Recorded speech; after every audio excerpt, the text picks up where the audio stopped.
So this is one of the more interesting breaches that we've seen in a long time because one person allegedly committed this. It's a woman named Paige Thompson, who apparently was able to access a web application in the cloud service provider used by Capital One, Amazon, and steal this information and take it to social media, and many different social media accounts brag about what she had found. She was arrested earlier this week. What, and the breach apparently took place in March of this year. Why are we only finding out about it now? It apparently started in March and went through July.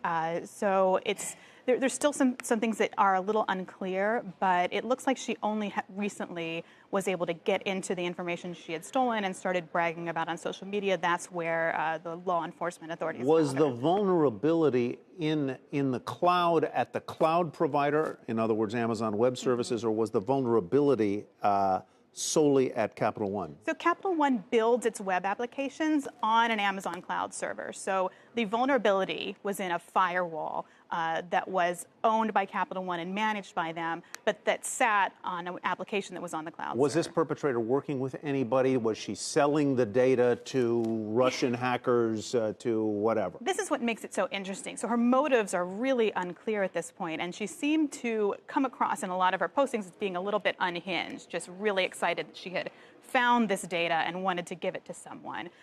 It really brings up the question of how these banks can protect themselves against these like lone wolf attackers. She posted the data on a website, so potentially others who wanted to make ill-gotten use of that information could? It appears that she posted some of it on GitHub, but it appears she was also, it's a service where you could put technological information just online. But it appears that she was just shopping it around and letting people know that she had it.